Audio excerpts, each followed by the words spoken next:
Hi everyone, स्वागत आहे तुमचं परत एकदा DPT मेडिकल कन्सल्टन्सीमध्ये. गव्हर्नमेंट ऑफ महाराष्ट्रानं जी काय सीट मॅट्रिक्स अपडेट केली 2026-27साठी प्रायव्हेट MBBS कॉलेजची कॅप राऊंड 1साठी, तर त्या सीट मॅट्रिक्सबद्दल आपण सविस्तर चर्चा करणार आहोत. कोणत्या मेडिकल कॉलेजमध्ये तुमच्या कॅटेगरीच्या किती जागा आहे, कोणत्या सीटसाठी तुम्हाला कॅटेगरीचा बेनिफिट दिला जाणार आहे, त्याचबरोबर कोणतं मेडिकल कॉलेज असं आहे जिथं की तुम्हाला कॅटेगरीमधून सीट अलॉटमेंट होणार आहे पण तुम्हाला कुठल्याही प्रकारे कॅटेगरीचा बेनिफिट दिला जाणार नाही आहे. तुम्हाला टोटल जी काय ओपन कॅटेगरीची फीस असणार आहे तीच फीस तुम्हाला या ठिकाणी पे करावी लागणार आहे. याची आपण सविस्तर चर्चा छोट्या व्हिडिओमध्ये बघणार आहोत. तुम्ही पूर्ण व्हिडिओ बघा, तुमचे 100% डाऊट क्लिअर होऊन जातील आणि तुम्हाला एक आयडिया मिळून जाईल की तुम्हाला कॅटेगरीमधून जिथं बेनिफिट मिळणार आहे फीससाठी तिथं किती टोटल जागा आहेत, कोणते कॉलेज आहेत आणि तुम्हाला जिथं फीसचा बेनिफिट दिला जाणार नाही असे कोणते कॉलेज आहेत, त्यांच्या टोटल जागा कितीत आणि कोणत्या कॉलेजमध्ये कॅटेगरीनुसार जागा कितीत आणि मॅनेजमेंटच्या जागा कितीत याची पूर्ण आयडिया मिळून जाईल. त्याचबरोबर टोटल किती कॉलेज पार्टिसिपेट करतात आणि सर्व कॉलेजमध्ये मिळून प्रायव्हेट MBBSच्या आपल्या कॅटेगरीसाठी जनरल कोट्यामधून किती जागा आहेत आणि वुमन कोट्यामधून किती जागा आहेत याची सविस्तर माहिती आपण बघणार आहोत. सगळ्यात अगोदर जर आपण पहिलं कॉलेज बघितलं तर KJ सुमिया मेडिकल कॉलेज आपल्याला मुंबईमध्ये बघायला भेटेल. टोटल 100 सीटच्या ठिकाणी इंटेक कॅपॅसिटी. आता जर आपण कॅटेगरी वाईज सीट मॅट्रिक्स बघितलं तर जसं गव्हर्नमेंट कॉलेजमध्ये GY नावाचा कोटा होता तसं प्रायव्हेट कॉलेजमध्ये कोणत्याही प्रकारे तुम्हाला सीट दिसणार नाहीये, ती फक्त गव्हर्नमेंट कॉलेजमध्ये असते. आता आपण SC कॅटेगरीचा विचार केला तर एक जनरल कोटा असणार आहे, एक वुमन कोटा असणार आहे, म्हणजे प्रत्येक कॅटेगरीमधून एक जनरल कोटा असणार आहे. जनरल कोट्यामधून त्या कॅटेगरीचा मेल प्लस फिमेल ज्यांचा रँक चांगला असेल, ज्यांचा स्कोअर जास्त असेल त्यांना त्या ठिकाणी सीट अलॉटमेंट केलं जाणार आहे. पण प्रत्येक कॅटेगरीमधून जो वुमन कोटा असतो तिथं त्या ठिकाणी त्या कॅटेगरीच्या फक्त आणि फक्त फिमेल स्टुडंटला अलॉटमेंट केलं जातं, मुलांना कुठल्याही प्रकारे अलॉटमेंट केलं जात नाहीये. त्याच्यामुळे तुम्हाला सीट मॅट्रिक्स व्यवस्थित बघणं आहे, त्याच्यानंतर कॉलेज बघणं आहे आणि नंतर तुम्हाला चॉईस फिलिंग करणं आहे. तुम्ही जर लास्ट इयरचा कट ऑफ बघून चॉईस फिलिंग करणार आहे, सीट मॅट्रिक्स न बघता काही कॉलेज टाकणार आहे, लास्ट इयर भेटलं होतं मग ह्या वर्षी पण भेटेल, तर त्या कंडिशनमध्ये त्या कॉलेजचा कट ऑफ जास्त गेला तर तुमचं वार्षिक नुकसान होणार आहे किंवा तुम्हाला ड्रॉप पण करावं लागणार आहे. ही गोष्ट लक्षात घ्या. आणि तुम्हाला माहिती की बरेच प्रायव्हेट कॉलेज जे आहेत ते यावर्षीच कॅटेगरीचा बेनिफिट देणं बंद करतात, पुढच्या वर्षी अजून कॉलेज गायब झाले, कट ऑफ अजून हाय जाणार आहे आणि तुमचं MBBS मिळवण्याचं स्वप्न अधुरं पण राहू शकतं. त्याच्यामुळे तुम्हाला सीट मॅट्रिक्स व्यवस्थित बघणं आहे, व्यवस्थित फील करणं, ही गोष्ट लक्षात घ्या. आता जर आपण या ठिकाणी कॅटेगरी वाईज सीटचा विचार केला तर सगळ्यात अगोदर SC कॅटेगरीमधून जनरल कोट्यामधून 4 जागा आहे आणि मुलींसाठी 2 जागा तुम्हाला बघायला भेटतील. ST कॅटेगरीमधून जनरलच्या 3 जागा आहे, मुलींसाठी 1 जागा आहे. FIJ कॅटेगरीमधून जनरलची 1च जागा आहे, मुलींसाठी कुठल्याही प्रकारे जागा नाही आहे. NT1 साठी पण जनरलची 1 जागा आहे, NT2 मधून जनरलची 1 जागा आहे, मुलींसाठी 1 जागा आहे. NT3 मधून पण जनरलची 1च जागा आहे. OBC कॅटेगरीची 7 जागा जनरलमधून आहे, 3 जागा मुलींसाठी. या टोटल सीट रिझर्व्ह कॅटेगरीच्या आहेत SC कॅटेगरीपासून OBC कॅटेगरीपर्यंत.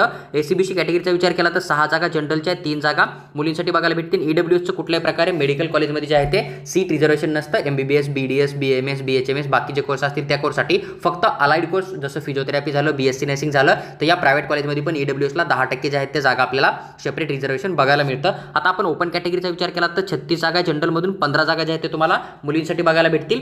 आता जर आपण टोटल सीटचा विचार केला तर 100 पैकी 85 जागा ज्या आहेत त्या KJ सोम्याच्या कॅटेगरीमधून स्कॉलरशिपमधून भरल्या जातील. त्याचबरोबर जर आता आपण ऑदर रिझर्वेशनचा विचार केला तर ऑदर रिझर्वेशन हे प्रायव्हेट कॉलेजमध्ये नसतं, त्याच्यामुळे आपल्याला इथं डिफेन्स 1 किंवा IQ कोटा किंवा महाराष्ट्र कर्नाटक बॉर्डर किंवा डिफेन्स 2, डिफेन्स 3 ची कुठल्याही प्रकारे सीट दिसणार नाही किंवा फिजिकल हँडिकॅप झालं अशी कोणतीही जागा या ठिकाणी नसते. इथं फक्त IQ कोटा राहतो जिथं की 3 पटीने जास्त फीस राहते आणि NRI कोट्यामधून 5 पटीने जास्त फीस राहते जनरल कॅटेगरीनुसार. मी फी स्ट्रक्चरचे सगळे व्हिडिओज अपलोड केले आहेत, तुम्ही चॅनलच्या प्लेलिस्टमध्ये जा, तिथं जेवढे प्रायव्हेट MBBS कॉलेज आहेत सगळ्या कॉलेजचे फी स्ट्रक्चर मी अपलोड केले आहेत. स्टेट कोट्यामधून किती फीस लागणार आहे, कोणत्या कॅटेगरीला किती फीस आहे, मॅनेजमेंटची फीस किती, तर तुम्ही ती प्लेलिस्ट बघा एक वेळेस, जेणेकरून की तुमचा 100% डाऊट क्लिअर होऊन जाईल आणि कोणत्या कॉलेजमध्ये किती फीस द्यायची, तुम्हाला स्कॉलरशिप मिळणार आहे की नाही हा पण तुमचा डाऊट त्या ठिकाणी 100% क्लिअर होणार आहे. तर IQ कोट्यामधून 15 जागा आहे आणि ह्या 15 जागासाठी तुम्ही फक्त क्वालिफाय असाल तरी तुम्हाला 100% सीट अलॉटमेंट होऊन जाणार आहे.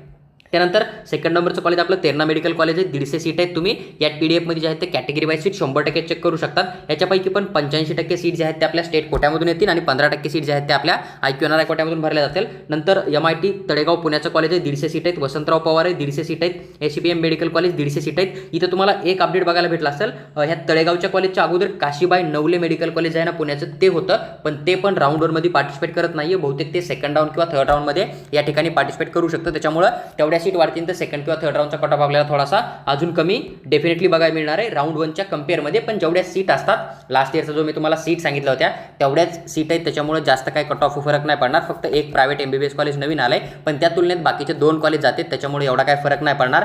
जो 2025चा कट ऑफ होता कॅटेगरी रँकनुसार SML लिस्टमधल्या तोच यावर्षी पण राहण्याची शक्यता आपल्याला जास्त बघायला मिळते. त्यानंतर अश्विनी रुरल मेडिकल कॉलेज आहे, 150 सीटची intake capacity. Doctor Ulhas Patil medical college आहे, 200 सीट तुम्हाला बघायला भेटतील. BK वालवालकर मेडिकल कॉलेज कॉलेज आहे, 150 सीट आहेत. 100% तुम्हाला कॅटेगरीचा बेनिफिट दिसून येणार आहे. मी माझ्या ऑफिशियल चॅनलवर म्हणजे याच चॅनलवर फी स्ट्रक्चर अपडेट केलेलं आहे. तुम्ही चॅनलच्या प्लेलिस्टमध्ये जा, तिथे MBBSचं फी स्ट्रक्चर तुम्हाला बघायला भेटेल. तर तुम्ही BKL वालवालकरचं फी स्ट्रक्चर बघू शकता. कारण या कॉलेजमध्ये बरेच लोक बोलत होते की डीममध्ये कन्वर्ट होणार आहे, प्रायव्हेटमध्ये जाणार आहे. पण तुम्ही याचं एक वेळेस फी स्ट्रक्चर चेक करा, जेणेकरून की तुमचा डाऊट क्लिअर होऊन जाईल. नंतर इस्लामपूर सांगलीचं कॉलेज आहे, 150 सीट आहेत. आणि हे एक असं कॉलेज आहे इथं तुम्हाला कुठल्याही प्रकारे कॅटेगरीचा बेनिफिट दिला जाणार नाही आहे फीसाठी. तुम्हाला इथं सीट जरी ह्या कॉलेजमध्ये कॅटेगरी वाईज दिसत असल्या तरी तुम्हाला फक्त सीट अलॉटमेंट कॅटेगरीनुसार होणार आहे, तुमचा कट ऑफ कॅटेगरीनुसार लागणार आहे. पण तुम्हाला या ठिकाणी जी स्कॉलरशिप आहे ती बिलकुल दिली जाणार नाही. CET-CELनं आधीच सांगितलेलं आहे. त्याच्यामुळे तुम्हाला हे कॉलेज त्याच वेळेस फील करणं आहे ज्यावेळेस तुम्ही या कॉलेजची जी काय ओपन कॅटेगरीची फीस आहे टोटल जेवढी मेन्शन आहे वेबसाईटवर तेवढी पेमेंट करू शकता. त्याचं पण फी स्ट्रक्चर मी अपडेट केलेलं आहे चॅनलच्या प्लेलिस्टमध्ये. तुम्हाला या व्हिडिओचं पण फी स्ट्रक्चर डेफिनेटली बघायला भेटणार आहे. तो व्हिडिओ तुम्ही त्या ठिकाणी चेक करू शकतात. SMBT नाशिक 150 सीट आहे. वेदांता मेडिकल कॉलेज पालघर आहे, 150 सीट आहे. या कॉलेजला पण कुठल्याही प्रकारे कॅटेगरीचा बेनिफिट दिला जात नाही आहे. जेवढी ओपन कॅटेगरीची फीस आहे तेवढीच तुम्हाला पे करावं लागणार आहे. तुमच्या कॅटेगरीमधून जर समजा मॅक्झिमम मुलं पे करू शकत नसतील ओपन कॅटेगरीची तर या कॉलेजचा कट ऑफ खूप जास्त कमी पण जाऊ शकतो. हे तुम्हाला लक्षात घेणं आहे. तुम्ही देऊ शकत असाल याला डेफिनेटली चॉईस फिलिंगमध्ये टाका. तुम्हाला या ठिकाणी कमी मार्क पण सीट अलॉटमेंट होऊन जाणार आहे. पण तेच की तुम्हाला कुठल्याही प्रकारे स्कॉलरशिप दिली जाणार नाही आहे. SSPM मेडिकल कॉलेज आहे सिंधुदुर्गमध्ये, 149 जागा आहे टोटल. DNY तासगावकर आहे, 100 सीट आहे. अटल बिहारी वाजपेयी कॉलेज आहे पुण्याचं, 100 जागा बघा भेटतील. हे जे आपलं नगर जिल्ह्यामध्ये कोपरगावमध्ये एक नवीन कॉलेज आलेलं होतं लास्ट इयरला, त्याच्या 100 सीट तुम्हाला या ठिकाणी बघायला भेटतील. त्यानंतर 16 नंबरचं कॉलेज आहे पंजाबराव देशमुख, 150 सीटची intake capacity. Rajendra Gode medical college आहे अमरावती, 150 सीट बघायला भेटतील. अकोल्यामध्ये नवीन कॉलेज 50 सीट तुम्हाला बघायला भेटतील, जे की लास्ट इयरला चालू झालं होतं. MIT लातूरचं कॉलेज आहे, 150 सीट बघायला भेटतील. आता हे इंडियन इन्स्टिट्यूट जे आहे ना जालन्यामधलं, इथं 150 सीट आहे. तर फक्त मुस्लिम मायनॉरिटीचं कॉलेज आहे, म्हणजे इथं बाकी कॅटेगरीमध्ये कुठल्याही प्रकारे सीट नाही आहे. पण तुम्हाला जर ह्या कॉलेजमध्ये ॲडमिशन घ्यायचं असेल, तुम्ही जनरल कॅटेगरीमधून असाल, ST ST मधून असाल, तुम्हाला जे ॲडमिशन करायचे तुम्ही चॉईस फिलिंगमध्ये टाकू शकता. जर कोणी मायनॉरिटीचा विद्यार्थी या कॉलेजला ॲप्लिकेशन करणार नाही म्हणजे चॉईस फिलिंग करणार नाही आणि तुमचा स्कोर चांगला असेल तर तुम्हाला त्या कंडिशनमध्ये जनरलमधून या ठिकाणी 100% सीट अलॉटमेंट होऊ शकतं आणि तुम्हाला स्कॉलरशिप पण या ठिकाणी 100% दिली जाणार आहे. नंतर परभणी मेडिकल कॉलेज, परभणीमध्ये कॉलेज आहे, 150 सीट आहे या ठिकाणी. RK Damini medical college Chhatrapati Sambhajinagar आहे, 150 सीट बघायला भेटतील. आणि नवीन कॉलेज आलेलं आहे BSP medical college Chhatrapati Sambhajinagar, ह्याच्या पण 150 जागा तुम्हाला बघायला भेटतील. या कॉलेजचं फी स्ट्रक्चर पण मी व्हिडिओमध्ये अपलोड केलेलं आहे. तुम्ही चॅनलच्या प्लेलिस्टमध्ये जाऊन एकदा व्हिडिओ बघा, जेणेकरून तुम्हाला एक आयडिया मिळून जाईल की कॉलेजमध्ये किती फीस तुम्हाला द्यावी लागणार आहे, कॉलेजचं लोकेशन कुठे आहे हे पण मी एक्सप्लेन केलेलं आहे. आणि कॉलेज तुम्हाला तेवढ्या फीसमध्ये घ्यायला पुरतं का नाही हे पण मी इन्फॉर्मेशन दिलेलं आहे. त्यामुळे तुम्ही एक वेळेस फी स्ट्रक्चर डेफिनेटली चेक करा. आता टोटल कॉलेजचा विचार केला आपण तर 23 कॉलेज तुम्हाला बघायला भेटतील.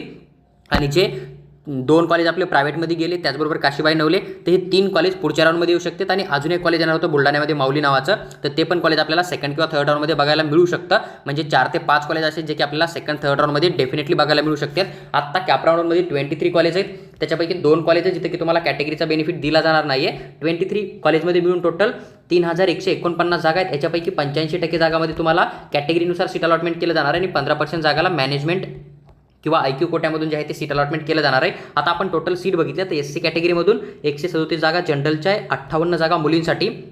ST कॅटेगरीमधून 74 जागा जनरलच्या, 31 जागा तुम्हाला मुलींसाठी बघायला भेटतील. VJ कॅटेगरीमधून 31 जागा जनरलच्या आहे, 14 जागा वुमनसाठी बघायला भेटतील. NT1 कॅटेगरीमधून 26 जागा जनरलच्या आहे, 11 जागा मुलींसाठी. NT2 कॅटेगरीमधून 36 जागा जनरलमधून आहे, 16 जागा मुलींसाठी. NT3 मधून 21 जागा जनरलच्या आहे, 9 जागा ज्या आहेत ते वुमनसाठी बघायला भेटतील. OBC मधून 200 जागा जनरलच्या आहे, 85 जागा मुलींसाठी. ह्या टोटल सीट रिझर्व्ह कॅटेगरीच्या आहेत, ज्या की तुम्हाला SC कॅटेगरीपासून OBC कॅटेगरीपर्यंत सर्व कॅटेगरीच्या मिळून बघायला भेटतील. ACBC कॅटेगरीमधून 178 जागा आहे, जनरलमधून 77 जागा मुलींसाठी. EWSचं कुठल्याही प्रकारे रिझर्वेशन प्रायव्हेट कॉलेजमध्ये नसतं, हे मी तुम्हाला आधीच क्लिअर केलं आहे. ओपन कॅटेगरीमधून 1174 जागा आहे जनरलमधून आणि 502 जागा तुम्हाला मुलींसाठी बघायला भेटतील. टोटल 2680 जागा तुमच्या स्टेट कोट्यामधून 85% जी काउन्सिलिंग असेल तिथून कॅटेगरीनुसार फिल होणार आहे. त्यानंतर ऑदर रिझर्वेशनची सीट नसते, प्रायव्हेट मेडिकल कॉलेज आहे. 469 जागा तुमच्या IQ कोट्यामधून किंवा NRI कोट्यामधून बघायला भेटतील. म्हणजे टोटल 3149 जागा ज्या आहेत ते तुम्हाला प्रायव्हेट मेडिकल कॉलेजमध्ये महाराष्ट्र स्टेटमध्ये MBBSच्या बघायला भेटतील. आता प्रत्येक कॅटेगरीमधून तुम्हाला काय करणं आहे, जे काय वेदांता मेडिकल कॉलेज होतं आपलं पालघरचं,